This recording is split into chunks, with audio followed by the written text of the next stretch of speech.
Terima kasih Anda masih bersama kami di Breaking News, pemirsa. Hari ini kita masih terus bersama untuk menyaksikan kampanye pertama Capres-Cawapres Partai Perindo nomor urut 3 Ganjar Pranowo dan Mahfud MD. Dan di studio sudah bersama saya ada Mas Imam Priyono, Jubir TPN. Selamat siang Mas Imam. Mas Gili, selamat siang. Ya Mas Imam, kita lihat tadi ada dua peristiwa yang cukup besar mengawali kampanye di hari pertama ini yang saya rasa effortnya cukup luar biasa kalau kita dibandingkan dengan Capres nomor urut 1 dan 2 ya. Nomor 1 ini mengawali dari titik-titik ujung Indonesia. Ada Pak Mahfud ada di Sabang begitu Sabang. Ya. Dan Pak Ganjar ada di Merauke. Kira-kira pesan apa yang ingin disampaikan dari kedua Capres-Cawapres ini, Mas Imam? Kalau gede pesannya apa kira-kira?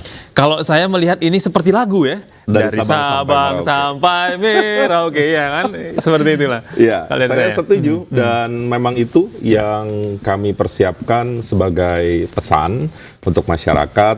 Kan memang idaman kita semua.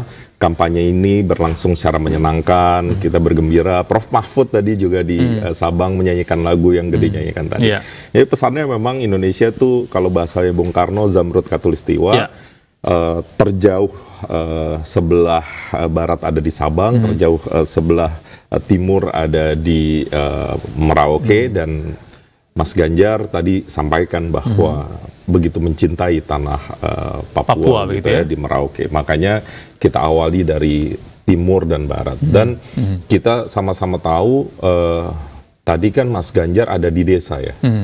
Ini pesan juga bahwa anak desa juga bisa jadi calon wakil presiden karena Mas Ganjar juga lahir di desa. Anak orang biasa. Dan karenanya kita ingin mulai berbicara melangkah dari desa, di ujung Merauke, di sebuah desa, di suasana yang sangat bersahabat, nyaman. Tadi Mas Ganjar kan sampai duduk bareng gitu. Betul.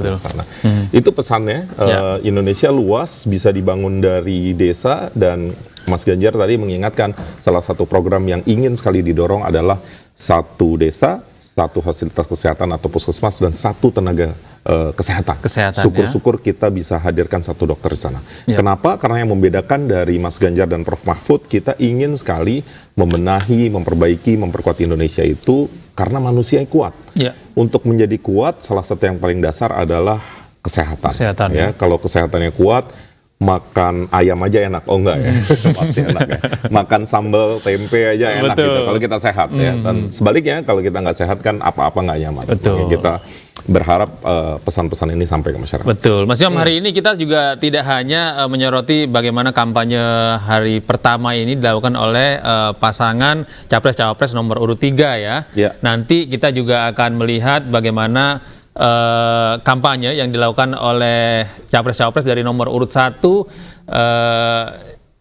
Pak Prabowo ya gitu ya, Pak Anies dan Muhaimin ya, dan juga nanti nomor urut 2 juga kita akan lihat bersama Pak Prabowo juga dengan Mas Gibran nanti ya. Tapi kita lihat mungkin kita akan menuju ke Sabang terlebih dahulu. Ada rekan kami nih, Mas Imam Priyono, sudah bersama kami Galuh Pandu di Sabang Aceh dan Putu Bagus di Merauke Selatan untuk mengetahui bagaimana informasi terkini di sana. Selamat siang, kita sapa terlebih dahulu ini Mas Imam, ada Galuh Pandu di Sabang. Selamat siang Galuh. Iya. Galuh, bagaimana situasi terkini ya Gede dan pemirsa dari titik 0 km Indonesia wilayah bagian barat saya melaporkan, yaitu di Sabang Aceh. Mahfud MD tiba pada sekitar pukul 9:38 waktu Indonesia Barat, tepatnya di Desa Jaboy, Kecamatan Sukajaya, Sabang Aceh. Dan Mahfud MD sebagai calon wakil presiden Republik Indonesia nomor urut 3 disambut antusias oleh warga. Yang pertama ia disambut oleh Tengku Ulama, tokoh utama dari wilayah Aceh, kemudian disambut dengan upacara pesijuk, upacara sebagai bentuk penghormatan dan juga memberikan kepada orang yang didapatkan rahmat serta diberikan kebahagiaan. Selanjutnya Mahfud MD menuju ke area venue dan disambut dengan tarian pembuka, yaitu tarian Ranu Pelampau. Tarian ini merupakan tarian pembuka yang ditarikan oleh seorang wanita secara gemulai begitu ya, dan juga menyerahkan sirih sebagai tanda penerimaan tamu agung di wilayah Sabang Aceh. Setelah itu warga Sabang juga bersama-sama menyaksikan live streaming bersama dengan calon Presiden Republik Indonesia nomor urut 3 yaitu Ganjar Pranowo sebagai pasangan dari Cawapres Mahfud MD yang ada di wilayah distrik Semanggi, Merauke, Papua. Di sana mereka bersama-sama menyaksikan sambutan yang disampaikan oleh Ganjar Pranowo dan juga bagaimana Ganjar berbincang dengan warga Papua serta mendengarkan aspirasi dari masyarakat dan bersama-sama melaunching logo terbaru dari pasangan nomor urut 3 Capres-Cawapres Ganjar Pranowo dan juga Mahfud MD yang diusung oleh Partai PDIP, P3, Hanura dan juga Perindo. Di sini kemudian Mahfud juga berdiskusi dengan warga, memberikan sambutan, menyapa warga Sabang dan juga menyampaikan program unggulan yaitu program 1 desa, 1 vaskes dan juga 1 nakes untuk meningkatkan kesejahteraan dan juga kesehatan di wilayah Sabang, Aceh dan serta produk atau program unggulan lainnya yaitu untuk meningkatkan kesejahteraan guru mengaji ataupun juga tokoh pendidik khususnya di bidang keagamaan di wilayah Aceh sebagai salah satu untuk meningkatkan moral dan juga memeratakan kualitas pendidikan di wilayah Aceh. Dan beberapa agenda lainnya yang dilakukan Mahfud MD juga kemudian melakukan kulineran begitu ya, mencicipi masakan khas dari wilayah Aceh yaitu salah satu masakan yang kemudian dia mengaduk kuali bersama dengan warga dan akan dilanjutkan dengan agenda yaitu bertemu dengan para milenial dan juga tim pemenangan muda yang ada di wilayah Aceh. Dan sementara itu ini adalah kegiatan pertama untuk mengawali kampanye yang dimulai pada hari ini 28 November 2023 yang akan nanti selesai pada 10 Februari 2024 untuk selanjutnya pada tanggal 11 hingga 13 akan memasuki masa tenang dan kita akan bersama-sama untuk merayakan pesta demokrasi pada tanggal 14 Februari 2024 dan pastikan kita bersama-sama untuk menjadi bagian dari Indonesia, memenangkan demokrasi dan juga memajukan Indonesia. Kembali ke Anda, Gede. Iya, kita kembali terima kasih Galuh Pandu informasi Anda. Kita sekarang menuju ke Merauke, Putu Bagus. Bagaimana situasi terkini di sana pasca warga Merauke ini bertemu langsung dengan Capres nomor urut 3 Ganjar Pranowo, silakan.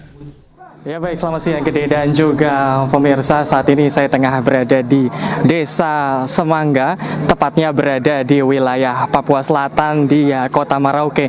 Dan memang pada hari ini agenda dari Capres Ganjar Pranowo melakukan kampanye perdana seperti yang memang sudah diketahui bahwa hari ini, tepatnya hari Selasa 28 November 2023, diselenggarakannya kampanye perdana bagi 3 Capres dan calon Wakil Presiden, di mana kami menyampaikan informasi dari pasangan nomor urut 3 Ganjar dan Mahfud ini mulai berkampanye dari sisi barat dan sisi timur. Seperti yang tadi saya sudah sampaikan, Ganjar Pranowo melakukan kampanye pertamanya yakni di wilayah Merauke, sedangkan untuk calon wakil presiden Mahfud MD melakukan kampanye di wilayah Sabang atau Aceh. Dan pemilihan tempat ini bukan sembarang yang disampaikan karena memang kampanye ini menunjukkan simbol persatuan. Hal ini seperti yang sudah Ganjar Pranowo sendiri. Pasalnya hal ini mengarungi Indonesia dari sisi barat dan sisi timur pula. Sementara itu memang agenda untuk hari ini ada beberapa hal yang dilaksanakan, diantaranya ada sambutan dan visi misi, dan tadi juga Ganjar Pranowo sempat berdialog dengan masyarakat atau warga setempat di mana masyarakat menyampaikan aspirasi mereka mengenai apa yang dikeluhkan di wilayah setempat sehingga ditanggapi oleh Ganjar Pranowo untuk menanggapi pemilu 2024 mendatang. Sementara itu juga ada agenda Capres untuk meluncurkan logo baru begitu. Sementara ada simbolis pembagian kaos dan juga kampanye salam 3 jari yang digandrungi oleh masyarakat dengan diiringi oleh lagu-lagu daerah dan juga lagu nasional. Sementara itu memang Ganjar dan Mahfud menyatakan untuk melaksanakan kampanye, untuk berkomitmen untuk melaksanakan pemilu damai seperti komitmennya yang sudah dilakukan atau sudah disampaikan kepada Bawaslu kemarin, dan juga mengatakan pula bahwa dirinya dan Mahfud akan memaksimalkan memaksimalkan waktu kampanye hingga Februari mendatang. Seperti yang diketahui memang kampanye digelar pada hari ini hingga 10 Februari mendatang, sehingga 75 hari akan dimaksimalkan tentunya oleh 3 capres dan calon wakil presiden, terutama Ganjar Pranowo, untuk melangsungkan pemilu yang netral, yang damai, dan tentunya mengedepankan visi misi masyarakat yang utama. Sementara itu memang ada yang hadir pula tadi selain dari Ganjar Pranowo, ada juga dari petinggi dari TPN, yakni dari Andika Perkasa juga turut hadir, dan juga Tuan Guru Bajang, dan juga dari partai pengusung yang lainnya seperti PDI Perjuangan, P3, Hanura, dan Perindo ikut serta melaksanakan atau mendampingi Ganjar Pranowo dalam melakukan kampanye perdana hari ini di Papua, di Merauke. Sementara itu yang dapat kami sampaikan, Gede, kami kembalikan kepada Anda di studio. Ya. Baik, terima kasih Putu Bagus di Merauke, di Desa Semangga tadi tepatnya. Juga ada rekan kami sebelumnya, ada Galuh Pandu di Sabang, Aceh. Selamat bertugas kembali kawan-kawan. Kini kita kembali lagi bersama Mas Imam Priyono, jubir TPN. Mas Imam, ya, kalau kita lihat tadi ada program-program, yaitu satu desa, satu fasilitas kesehatan, satu tenaga kerja, tenaga kesehatan, ya. Dan kemudian ada satu hal yang cukup menarik di sini adalah kesejahteraan guru ngaji, dan juga tokoh-tokoh agama di tempat-tempat yang mungkin basisnya bukan mayoritas Islam mungkin ya. Nah, kalau menurut Anda sebenarnya apa yang ingin diraih dengan program yang cukup jelas menyasar guru ngaji ini dan tokoh agama? Yang pertama, kita sama-sama tahu pasangan Ganjar Mahfud adalah pasangan yang lengkap ya, nasionalis dan religius gitu ya. Pak Ganjar identitas politiknya adalah nasionalis, Pak Mahfud identitas politiknya adalah Islam. Tetapi kalau masuk ke pertanyaan Mas Gede tadi, pada dasarnya Indonesia adalah negara dengan dasar Pancasila, sila nomor satunya ketuhanan. Dan bicara sila ketuhanan, kita tentu harus merawat keimanan, ketakwaan kita, apapun pada dasarnya agamanya. Nah, spesifik ke guru ngaji, karena 240 juta masyarakat Indonesia itu beragama Islam, kita adalah negara dengan penduduk muslim terbesar. Karenanya Pak Mahfud berusaha terus mensejahterakan dengan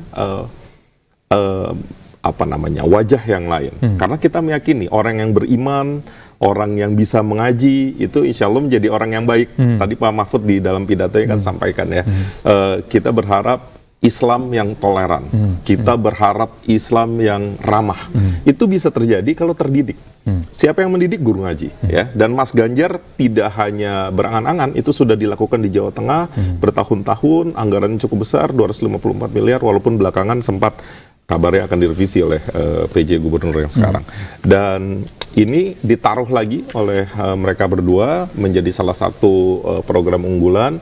Sekali lagi kita berharap ya, orang yang beriman, bertakwa, apapun pada dasar agamanya, itu sebenarnya akan memungkinkan menjadi insan pribadi yang baik. Nah, itu pesannya. Artinya guru-guru ngaji ini memegang kunci penting ya, dalam mendidik SDM manusia Indonesia ini menjadi lebih baik dari religi begitu, agama begitu ya Mas ya? Betul, dan guru-guru ngaji ini yang ada di akar rumput, yang ada di gang-gang, yang ada di desa-desa, yang ada di tengah-tengah masyarakat, karena mereka harus diperhatikan, karena sekian lama mereka dalam tanda petik tidak terlalu terperhatikan kesejahteraannya. Kan kita tentu berharap ya, Indonesia ini tidak hanya maju, infrastrukturnya canggih, tetapi kita berharap Indonesia punya manusia yang memiliki iman, takwa, ilmu pengetahuan, dan teknologi, misalnya seperti itu. Nah, kalau Anda melihat dari program-program satu desa, satu fasilitas kesehatan dan tenaga kesehatan ini tentu tidak mudah pelaksanaannya di lapangan. Anda lihat saat ini apa yang menjadi tantangan dari perwujudan program kerja yang fokus kepada kesehatan ini, Mas? Kalau menurut saya, mudah tidaknya itu tergantung political will dari aktor.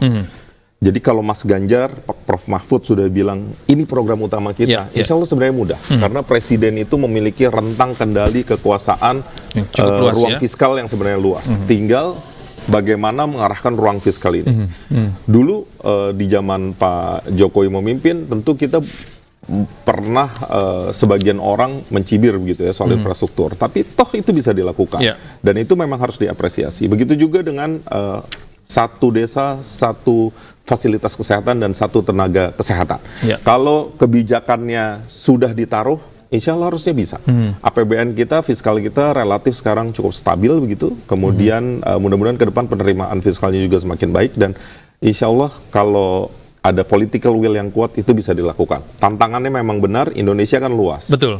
Jamrut Katulistiwa, Prof. Mahfud tadi sampaikan 17.580 sekian lebih pulau dan ini tantangan tersendiri. Ya. Tetapi kalau ada komitmen yang kuat, nah Mas Ganjar ini kan di visi misinya itu sebenarnya programnya dilandasi oleh 3 pondasi.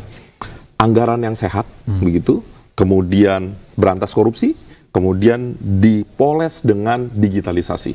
Jadi kalau anggarannya ada, nggak ada korupsinya, digitalisasinya jalan, insya Allah harusnya bisa kita hadirkan satu puskesmas di setiap desa.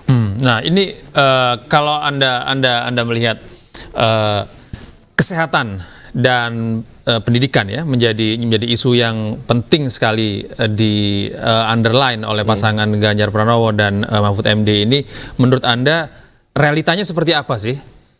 Kenapa 2 isu ini menjadi sangat penting di Indonesia saat ini? Padahal kan masih banyak juga isu-isu yang perlu kita perhatikan. Ya.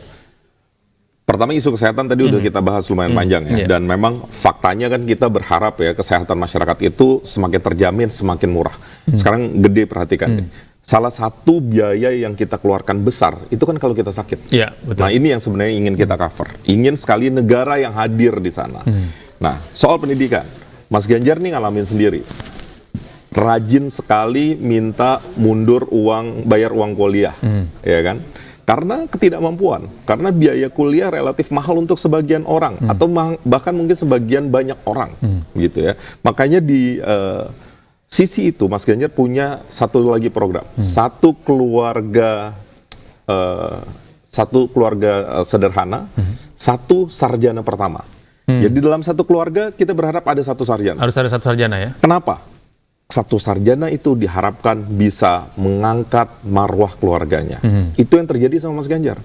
Keluarga yang sederhana, kemudian bisa terangkat, bisa menjadi calon presiden sekarang, karena Mas Ganjar punya ruang untuk masuk di bangku kuliah, walaupun sangat sulit.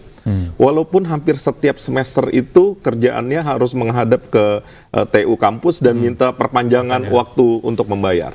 Nah, kalau itu bisa terjadi, setiap satu rumah tangga ada satu sarjana, ini harapannya bisa menaikkan derajat dari rumah tangga.